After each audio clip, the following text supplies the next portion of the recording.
দর্শক আসসালামু আলাইকুম। আমরা রোজাদার গরিব অসহায় অসুস্থ লোকজন আছে তাদের জন্য ইফতারির ব্যবস্থা করতেছি।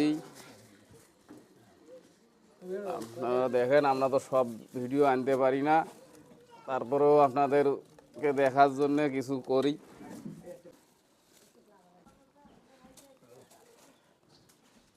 কলা দুইটে দাও।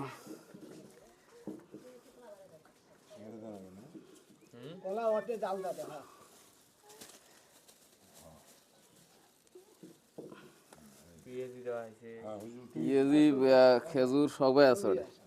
তারপর ওইভাবে একটা ওই প্যাকেট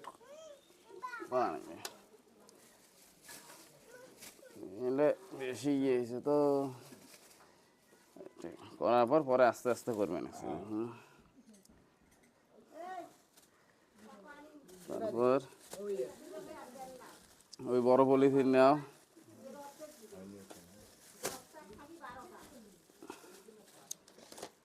হ্যাঁ, জুস টুস সব ইয়ে কলা